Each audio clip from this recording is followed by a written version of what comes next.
நாட்டில் ஒரே நாளில் 5000க்கும் மேற்பட்டோர் கைது.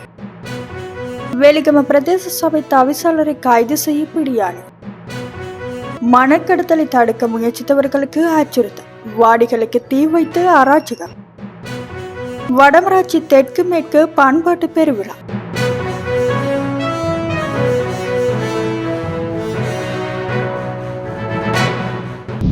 இலங்கையில் ஒரே நாளில் மேற்கொள்ளப்பட்ட விசேட சுற்றிவளைப்பு நடவடிக்கையின் போது 5088 பேர் கைது செய்யப்பட்டுள்ளனர் என்று போலீஸ் ஊடக பிரிவு தெரிவித்துள்ளது. போலீஸ் அதிகாரிகள், இராணுவத்தினர், போலீஸ் விசேட அதிரடிப்படையினர் மற்றும் கடற்படையினர் ஆகியோர் இணைந்து நேற்று வியாழக்கிழமை இந்த சுற்றிவளைப்பு நடவடிக்கையை மேற்கொண்டுள்ளனர். இந்த விசேட சுற்றிவளைப்பு நடவடிக்கையின் போது பல்வேறு குற்ற செயல்கள் தொடர்பில் ஆதாரங்களுடன் 666 பேரும், சந்தேகத்தின் பேரில் 16 பேரும், பிடியாணை உத்தரவு பிறப்பிக்கப்பட்ட 218 பேரும், திறந்த பிடிச்சாணை உத்தரவு பிறப்பிக்கப்பட்ட 156 பேரும், மதுபோதையில் வாகனங்களை செலுத்தியமை தொடர்பில் 49 சாரதிகளும், கவனக்குறைவாக வாகனங்களை செலுத்தியமை தொடர்பில் 22 சாரதிகளும், ஏனைய போக்குவரத்து விதிமுறைகளை மீறியமை தொடர்பில் 3961 பேரும் கைது செய்யப்பட்டுள்ளனர் என்று போலீஸ் ஊடக பிரிவு மேலும் தெரிவித்துள்ளது. வெலிகம பிரதேச சபை தவிசாளர் லசந்த விக்ரமசேகரவை கைது செய்ய மாத்தறை பிரதான நீதவான் நீதிமன்றம் பிடியாணை பிறப்பித்துள்ளது.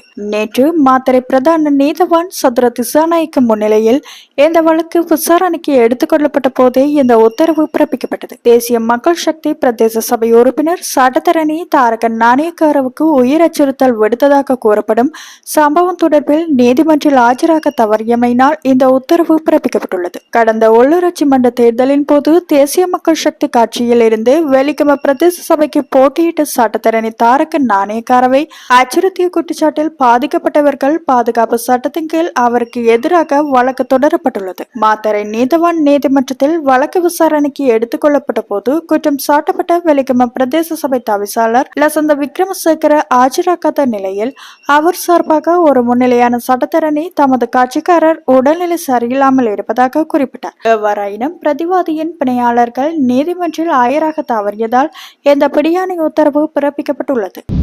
சட்டவிரோத மணக்கெடுத்தலை தடுக்க முயற்சித்த காரணத்தினால் கட்கோவளத்தில் மீனவ வாடிகள் அடித்துடைக்கப்பட்டு தீ வைக்கப்பட்ட சம்பவம் நேற்று இடம்பெற்றுள்ளது. மணக்கடத்தல்காரர்களினால் மேற்கொள்ளப்பட்ட வெறியாட்டத்தில் மீனவர் ஒருவர் படுகாயமடைந்த நிலையில் பருத்தித்துறை ஆதார வைத்தியசாலையில் அனுமதிக்கப்பட்டுள்ளார். மேலும் ஒரு மீனவர் காயமடைந்துள்ளார். நேற்று வெள்ளிக்கிழமை மாலை இடம்பெற்ற இந்த சம்பவத்தில் அதே இடத்தைச் சேர்ந்த 2 பிள்ளைகளின் தந்தையான வசந்தகுமார் என்பவர் பலத்த காயமடைந்த நிலையில் பருத்தித்துறை ஆதார வைத்தியசாலையில் சிகிச்சைக்காக அனுமதிக்கப்பட்டுள்ளார். குறித்த சம்பவத்துடன் தொடர்புடைய சந்தேக நபர்கள் அனைவரையும் கைது செய்யும் வரை கடற்தொழில் மறுப்பு போராட்டத்தை குறித்த பகுதி மீனவர்கள் முன்னெடுத்தனர். இந்த சம்பவத்தை அடுத்து பாதிக்கப்பட்ட மீனவர்கள் மற்றும் பிரதேச மக்கள் இணைந்து சட்டவிரோத மணக்கடத்தல் செயற்பாட்டினை உடனடியாக நிறுத்த நடவடிக்கை எடுக்க வலியுறுத்தியும், சந்தேக நபர்களை கைது செய்யுமாறு வலியுறுத்தியும், தமது பாதுகாப்பை உறுதிப்படுத்த கோரியும் போராட்டத்தில் ஈடுபட்டனர். இதேவேளை சம்பவ இடத்துக்கு பருத்தித்துறை பிரதேச செயலாளர் திரிலிங்கநாதன் சென்று பார்வையிட்டு பருத்தித்துறை போலீசாருக்கு தகவல் வழங்கியுள்ளார். இதனை அடுத்து சம்பவ இடத்துக்கு சென்ற பருத்தித்துறை போலீசார் விசாரணைகளை மேற்கொண்டு வருவதுடன் குற்றம் இடம்பெற்ற இடத்துக்கு போலீஸ் பாதுகாப்பு ஏற்படுத்தியுள்ளனர். குறித்த சம்பவத்துடன் தொடர்புடைய பிரதான சந்தேக நபர் கைது செய்யப்பட்டிருப்பதாகவும், அந்த பகுதியில் உள்ள கண்காணிப்பு கேமரா பதிவுகளின் அடிப்படையில் ஏனையவர்களையும் கைது செய்ய நடவடிக்கை மேற்கொள்ளப்பட்டு வருவதாகவும் பருத்தித்துறை போலீஸ் பொறுப்பதிகாரி தெரிவித்தார். வடமராட்சி தெற்கு மேற்கு பிரதேச செயலகமும் பிரதேச கலாச்சார பேரவையும் இணைந்து நடாத்திய பண்பாட்டு பெருவிழா நெல்லியடி மத்திய கல்லூரியில் நேற்று நடைபெற்றது. இதில் முதல் நிகழ்வாக விருந்தினர்கள் மலர் மாலை அணிவிக்கப்பட்டு மங்கள வாத்திய இசை முழங்க விழா மண்டபம் வரை அழைத்து வரப்பட்டு அங்கு மங்கள சுடர்கள் ஏற்றப்பட்டன. மங்கள சுடர்களை நிகழ்வின் பிரதம விருந்தினராக கலந்து கொண்ட யாழ் அரசு அதிபர் மருதலிங்கம் பிரதீபன், சிறப்பு விருந்தினராக வடமாகாண பண்பாட்டு இலக்கு பிரதிபலிப்பாளர் லாகினி நிருபராஜ், கௌரவ விருந்தினர்களாக யாழ்ப்பாணம் மாவட்ட செயலக சிரேஷ்ட கலாச்சார உத்தியோகத்தர் சுகுணலினி வியரண்டம், மூத்த கலைஞர்களான காந்தன் பாலன், சிவகுரு பேரின்ப நாயகி, பிரதேச கலாச்சார பேரவை உப தலைவரும் விரிவுரையாளருமான வேல்நந்தன் உட்பட பலரும் கலந்து கொண்டனர். வரவேற்புரையினை பிரதேச செயலர் சிவகாமி உமாகாந்தன் நிகழ்த்தியதைத் தொடர்ந்து தலைமையுரையினை பிரதேச செயலாளர் உமாமகள் மணிவண்ணன் நிகழ்த்தினார். கலாநிதி தம்பி ஐயா கலாமணி அவர்களது அரங்க திறப்புரையினை கிளிநொச்சி குமாரசாமிபுரம் பாடசாலை அதிபர் மா செல்வதாஸ் நிகழ்த்தினார்.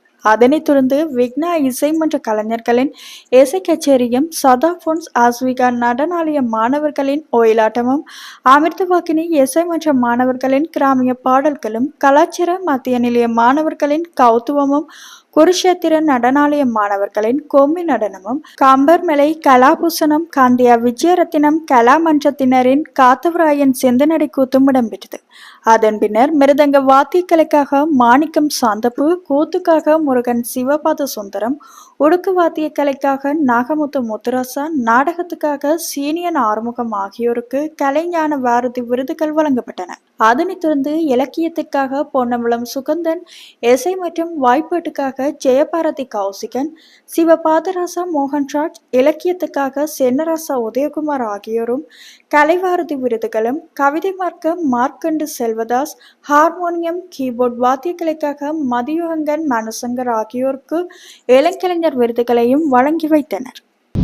பாலஸ்தீன பிரச்சினைக்கு அமைதியான தேர்வு மற்றும் இரு நாடுகளுக்கான தேர்வு குறித்த நியூயார்க் பிரகடனத்தை ஆதரித்து ஐநா பொது சபையில் தீர்மானம் நிறைவேற்றப்பட்டதை இலங்கை வரவேற்றுள்ளது. வெளியுறவு, வெளிநாட்டு வேலைவாய்ப்பு மற்றும் சுற்றுலா அமைச்சு வெளியிட்டுள்ள அறிக்கையில், இந்த முயற்சிக்கு தலைமை தாங்கியதாக சவுதி அரேபியா மற்றும் பிரான்சுக்கு இலங்கை அரசு நன்றி தெரிவித்துள்ளது.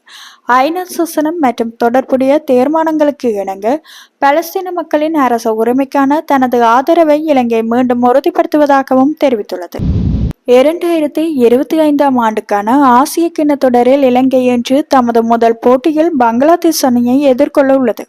அபுதாபியில் உள்ள ஷேக் ஷாயித் விளையாட்டு மைதானத்தில் இந்த போட்டி இலங்கை நேரப்படி இன்று இரவு 8 மணிக்கு ஆரம்பமாக உள்ளது.